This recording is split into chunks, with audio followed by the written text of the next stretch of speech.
Pupu, ayo pikir ulang, pikir ulang. Teman-teman, hari ini saya mau berbicara tentang kata pusaka. Kami yang tinggal di Jogja sudah tidak asing lagi dengan kata pusaka, karena kami tahu di keraton, di pusat dari keraton Yogyakarta yang tiap hari kami lihat, itu ada benda-benda pusaka yang dianggap sebagai sesuatu yang sangat bertuah. Menurut kabarnya, pusaka-pusaka di sana berbentuk keris dan tombak, serta yang lain-lain. Namun dua hal itu yang paling umum diketahui oleh masyarakat. Dan umumnya orang Jogja mengakui bahwa kedua pusaka itulah yang menjaga keberadaan keraton sehingga sudah berlangsung ratusan tahun dengan segala tradisi dan budayanya tetap terjaga sehingga bisa menggerakkan begitu banyak orang untuk terlibat setiap hari datang sebagai anggota abdi dalem dengan berbagai macam aktivitas mereka. Sesuatu yang di zaman modern ini mungkin tidak mudah untuk dipahami. Namun dengan adanya pusaka di pusat keraton Jogja itu, sedikit banyak orang paham seolah-olah ada magnet yang menggerakkan begitu banyak orang sehingga tradisi terjaga ratusan tahun, menggerakkan orang dari generasi ke generasi, dan orang dari berbagai daerah yang datang dan tinggal di sekitar keraton ikut pula mendukung itu, seolah-olah digerakkan oleh magnet yang sama. Kiranya itulah yang menjadi perasaan umum mengapa ada pusaka di pusat keraton Yogyakarta.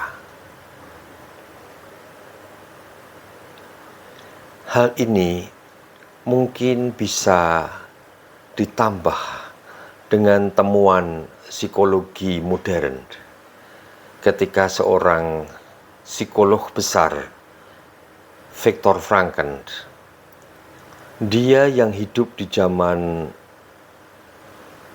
Perang Dunia Kedua, dan dia adalah salah seorang tahanan di kamp konsentrasi Auschwitz, dan dia menjadi saksi. Ada begitu banyak fenomena yang layak untuk menjadi dasar dari teorinya.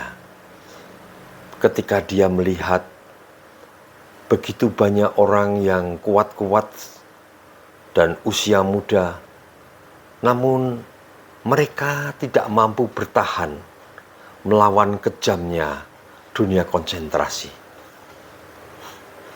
Dan pada saat yang sama, dia melihat begitu banyak orang yang sudah lebih tua dan dengan kesehatan yang jauh lebih tidak baik dibandingkan dengan yang muda-muda.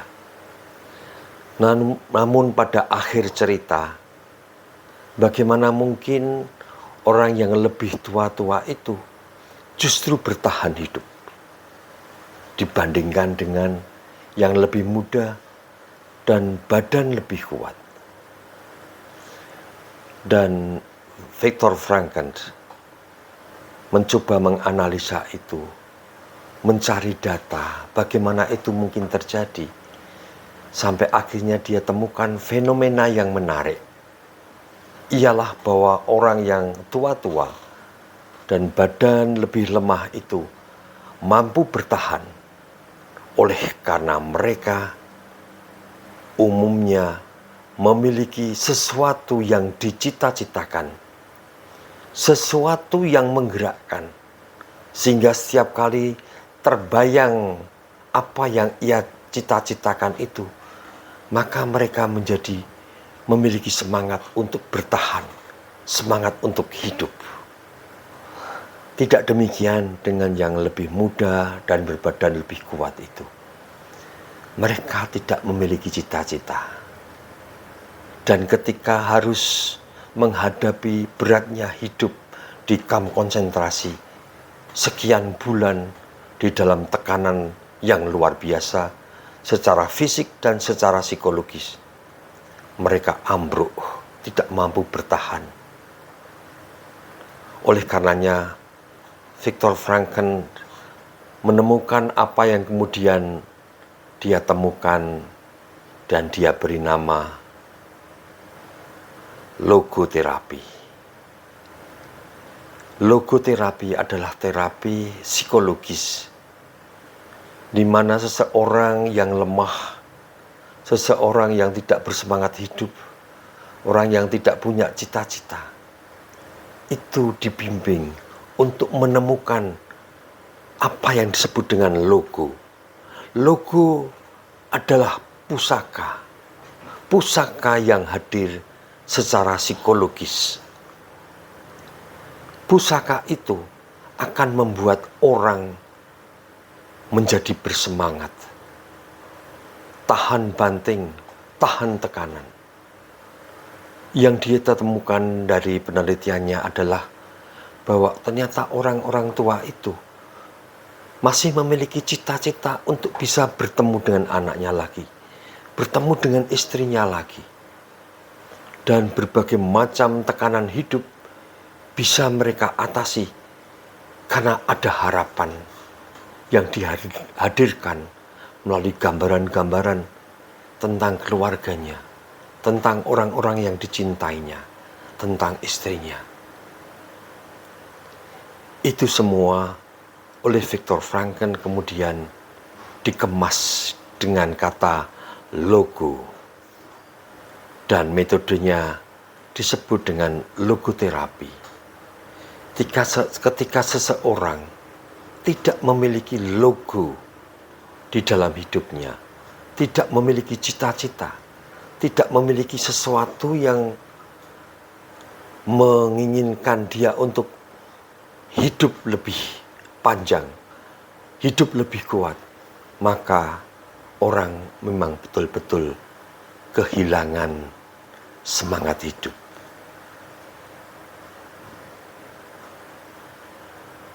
Jadi, secara psikologis, logoterapi adalah ungkapan dari perlunya sebuah pusaka, sesuatu yang mempersatukan. Atau kalau kita lihat pada zaman kemerdekaan, bagaimana mungkin ada begitu banyak pemuda-pemudi yang rela untuk kehilangan nyawanya ketika mereka memandang sang merah putih. Karena itu, tidaklah keliru kalau kita menyebut bendera merah putih sebagai pusaka.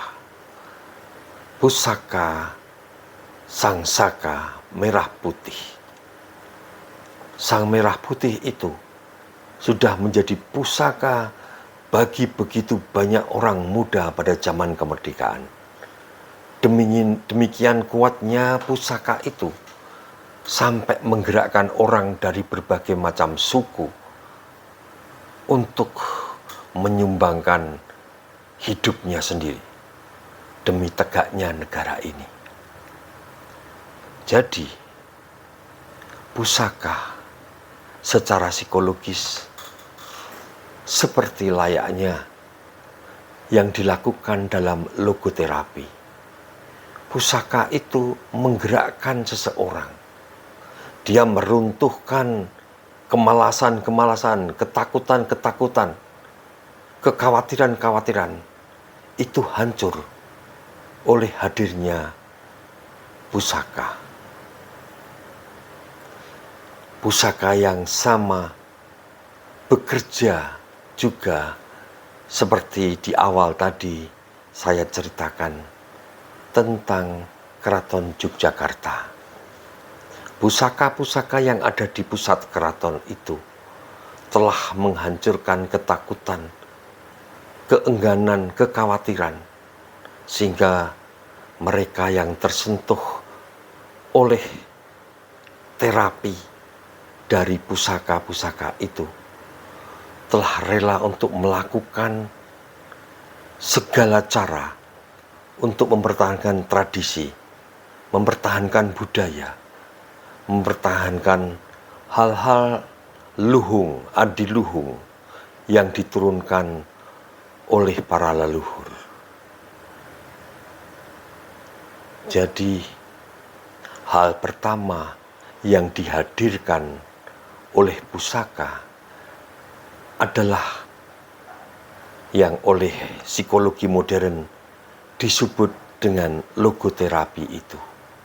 Dia yang secara psikologis membangkitkan semangat, menghidupkan cita-cita, menghadirkan harapan baru, menghadirkan energi baru, chemistry yang bersama-sama menghidupkan, sehingga tradisi yang sudah berlangsung ratusan tahun masih tetap dihidupi karena ada energi yang dihadirkan oleh pusaka-pusaka itu.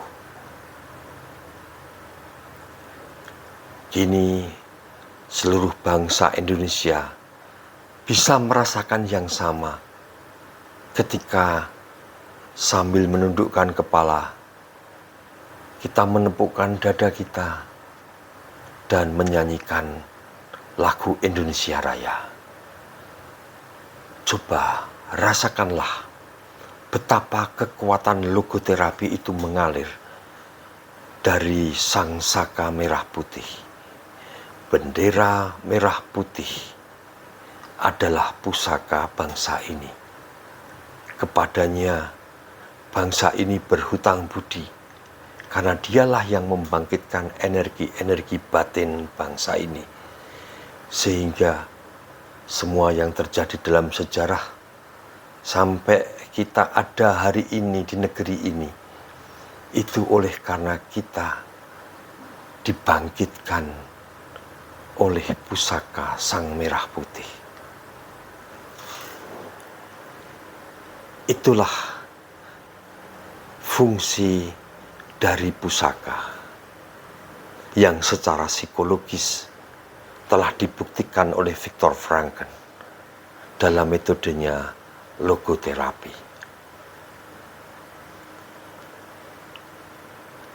Selain psikologis, pusaka juga bisa dilihat sebagai sesuatu yang ada di level metafisik. Kita di negeri ini tentu tidak jarang melihat betapa dahsyatnya petir yang menyambar. Kita lihat pohon yang besar tumbang dan terbakar. Kita lihat begitu banyak orang yang harus meregang nyawa oleh karena sambaran petir. Demikian juga ada banyak hal yang lain seperti hewan ternak di padang yang harus mati oleh karena tersembar petir. Begitu dahsyatnya petir itu, sehingga orang ketakutan betul ketika gemuruhnya sudah terdengar. Banyak orang menjerit, menutupkan telinga, lalu menungging seolah untuk menjauh dari petir itu. Karena begitu menakutkannya petir itu. siapa yang mampu untuk menangkalnya. Tetapi kita harus bersyukur bahwa ternyata ilmu dan teknologi berhasil memahami petir sebagai kekuatan yang bisa ditundukkan. Sehingga kita lihat bagaimana di atap gedung-gedung tinggi, di atap menara-menara, cukup dipasang sebatang tongkat tajam yang dengan kabel besi dihubungkan dengan bumi. Itulah penangkal petir. Dan dengan penangkal petir itu, maka petir yang dahsyat, yang menakutkan itu, kini menjadi jinak. Orang tidak lagi takut untuk membangun gedung yang tinggi, menara yang tinggi, asal di atasnya dipasang penangkal petir. Maka petir yang menakutkan itu kini sudah tidak lagi menjadi sesuatu yang menakutkan. Hanya dengan cukup memasang penangkal petir yang sederhana, sangat sederhana. Namun justru penangkal petir itu yang bisa saya tunjukkan sebagai contoh dari fungsi pusaka. Pusaka itu memiliki fungsi seperti penangkal petir. Dia akan mereduksi bahaya-bahaya yang di luar jangkauan kita. Kekuatan petir yang menakutkan itu ternyata dengan dipasang penangkal petir menjadi tidak lagi membahayakan. Dan oleh karenanya orang tidak takut untuk mendirikan gedung dan menara yang tinggi.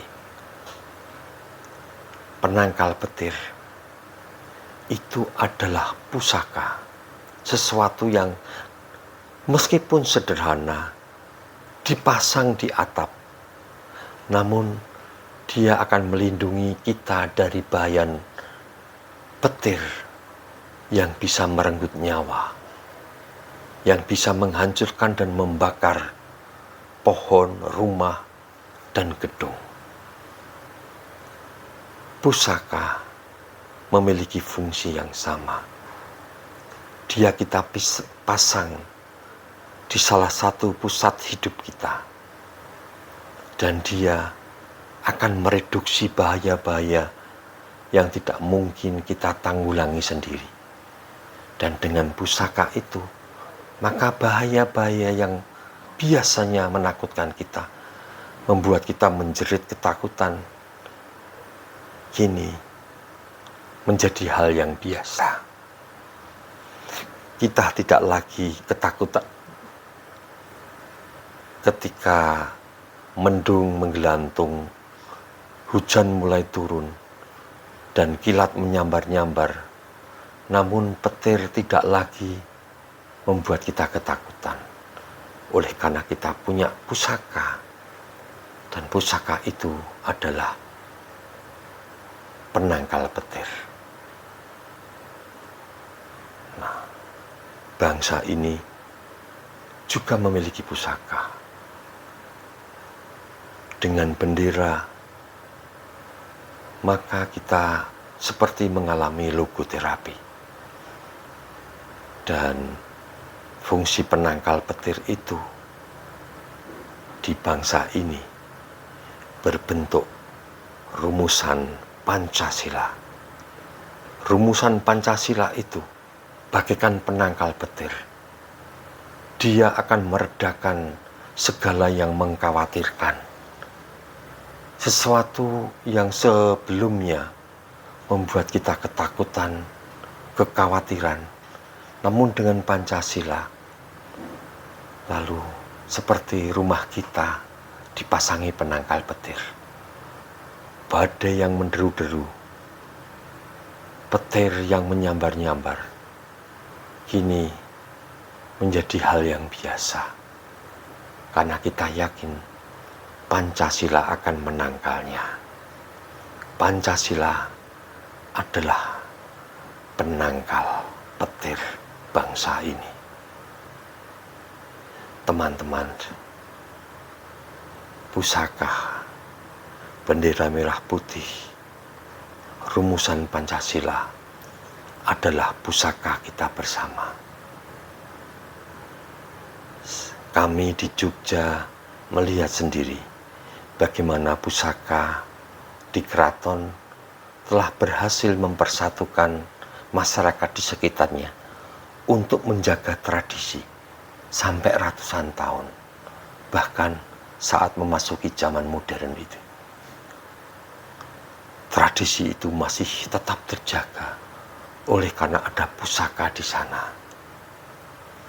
Negeri ini dianugerahi pusaka Sang Saka Merah Putih. Dan negeri ini dianugerahi Pancasila, pusaka yang lain. Pusaka yang berfungsi sebagai penangkal petir dan pusaka yang berfungsi sebagai logo yang memberikan terapi kepada bangsa ini agar tetap bersemangat hidup, mengisi kemerdekaannya dengan hal-hal positif yang ada di dalam setiap pribadi warga negaranya. Semoga kesadaran kita akan arti kata pusaka ini bisa kita kemas di dalam diri kita masing-masing, sehingga meskipun sebagai bangsa kita sudah memiliki pusaka yang wajib untuk kita jaga, karena pusaka itulah yang melindungi kita dari petir-petir yang datang membanjiri negeri yang indah ini. Dan pusaka itu pula Pancasila yang membuat bangsa ini bergairah hidup oleh karena persatuan yang indah di dalam Bhinneka Tunggal Ika-nya. Dan saya masih mengajak kepada masing-masing untuk juga menemukan pusakanya masing-masing. Apapun bentuknya, tetapi dua ciri itu. Satu, dia menangkal hal-hal yang menakutkan, yang tidak akan mampu kita tanggulangi sendiri tanpa dia, seperti penangkal petir, meskipun hanya sebatang tongkat besi, dia telah melindungi kita dari hantaman petir yang mengerikan itu. Dan pusaka yang lain adalah Pancasila. Dialah yang memberi semangat hidup, spirit hidup, sama seperti logo terapi itu. Oleh karena kita memiliki cita-cita yang luhur dan mulia, itu yang memungkinkan kita untuk bersemangat menghadapi tekanan hidup dan berbagai macam tekanan. Namun semua bisa kita lewati, karena Pancasila itu adalah logo terapi untuk negeri ini, untuk bangsa-bangsa yang ada di atas tanah Nusantara ini.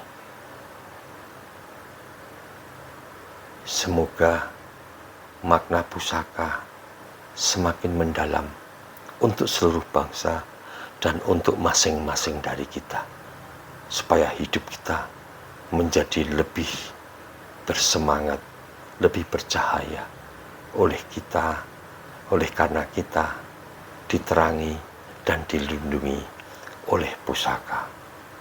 Semoga hidup kita masing-masing pun juga makin diterangi dan dilindungi oleh pusaka apapun yang paling sesuai dengan kita masing-masing.